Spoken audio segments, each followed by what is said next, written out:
Welcome back. You're watching On the Record with me, Shereen Bhan. We're in conversation with the President of CII, Sanjiv Puri. The first meeting of the GST Council under this government is expected to take place on the 22nd of June. But what is the realistic expectation, Sanjiv, on rates? I know CII is proposing a three-tier structure. Do you believe that we are likely to move down that road? So there are really two main suggestions that CII has as far as GST is concerned. And I think given that GST is now matured, it's time to look at that. One is to get into a three rate structure. And the second is, there are some areas like petroleum, rail estate, etc., which are outside the realm of GST. So we're suggesting that everything now should fall within the realm of GST. So two major suggestions is what we are advocating. The friction continues to be around the cost of doing business and the ease of doing business. Specific recommendations that you're putting on the table to ensure that in this new world order, as we try and integrate ourselves with the global supply chains, what does the government need to address urgently on a war footing?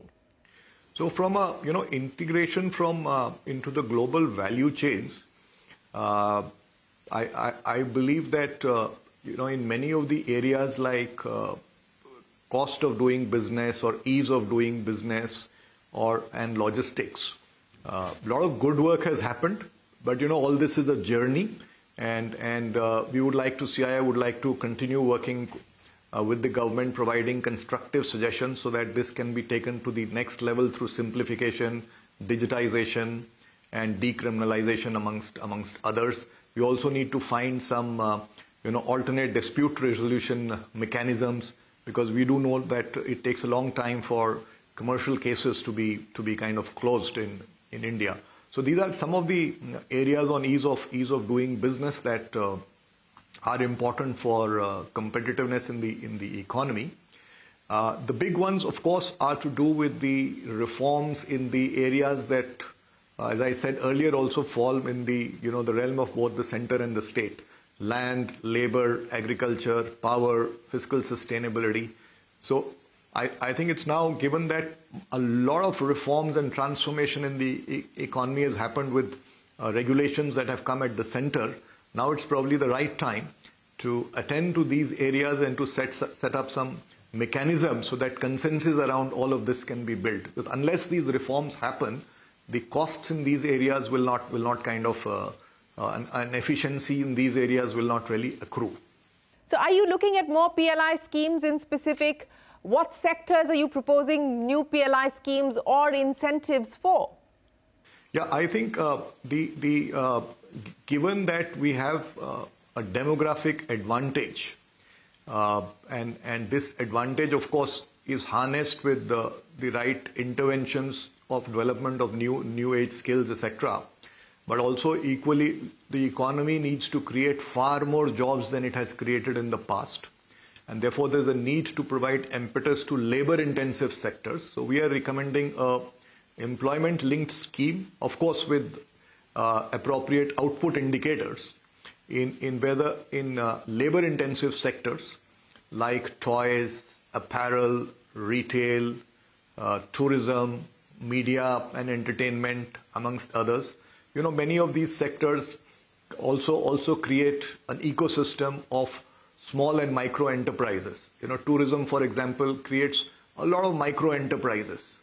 Could be for transportation, could be for guides, could be for the food services.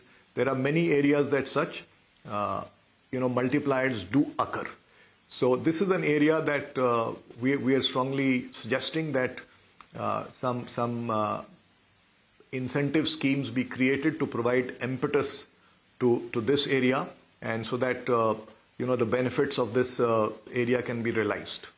So when you talk about employment-linked incentives, is there a quantum of employment that you factored in for when you believe the incentives should start to kick in?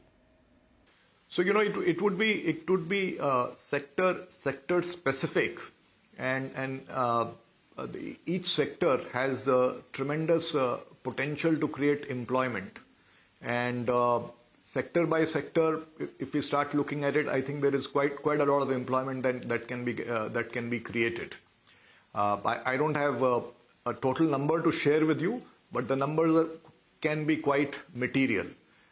Some of these opportunities can be harnessed on account of opportunities within the countries, but some are also can be harnessed fully by integrating into global value chains. So all these come together, and they can create a lot of multipliers. Each one of them, the employment to capital ratio is very, very high in all of these sectors. Well, there are several sectors which have got enormous potential and are already seeing investments happening, and these have to do with some of them are PLI connected, some of them are independent of that. And for example, anything connected to infrastructure, cement, steel, etc., anything connected with the new age economies, the EVs, energy transition related, anything connected with semiconductors. Now these are areas, or electronics for that matter. These are areas with enormous potential. And of course the traditional sectors also, whether it's apparel or food processing, hospitality, all of them have enough and more potential in India. Ultimately, if we look at the consumption in India, the penetration and the per capita consumption levels leave a lot of headroom for growth.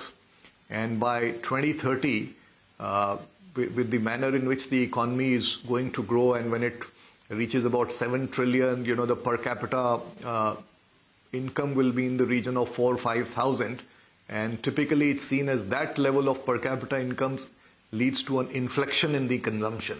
So huge potential from many sectors. So overall, I would say across sectors there is tremendous optimism, and I said earlier that that was reflected also in the CII Business Confidence Survey, where we got the highest that we've got out of all the quarters in the fourth quarter. You were talking about consumption by 2030, and you believe that it's going to be a strong story for India as per capita grows. But let's talk about the near term. What we have seen, Sanjiv, is at the premium side, on the luxury end, there has been very strong demand. But at the rural end, which is also something that's shown up in FMCG volume growth, the demand has been tepid. So what's your expectation now as far as consumer demand is concerned in the near term? I believe that it should start, getting better, particularly from the second half of this year, because one is we are going to see the, benefit of a good rainfall, and therefore good crop. And second is progressively we will also see the, the lagged impact of some of the many policy interventions that have been happening over a period of time, whether it's public capex and so on and so forth, and which also create jobs. So certainly all of this will start providing the impetus going forward. And at the end of it, it's going to be, over a sustained period, it's going to be around creation of jobs in the economy. And given that the rate at which the economy is going, I think it will only improve going forward, because capacity utilizations have increased. In the CII business surveys also, the indications are that capacity utilizations are pretty high, and that augurs well for fresh investments, and all these will create jobs. So with over a period of time, particularly from the second half, I think we should see a much better picture as far as consumption is concerned. Right, Sanjiv Puri, it's always a pleasure. Many thanks for joining us here on CNBC-TV18. We wish you the very best of luck as you take over the presidency of CII for the year ahead. And we look forward to seeing more of you in Delhi and for the budget. All right. Thank you, Shereen. Always a pleasure. Well, with that, it is time for us to wrap up this edition of On the Record with me, Shereen Bhan. We are going to take a break and return with a lot more. Stay tuned. We're back in a moment.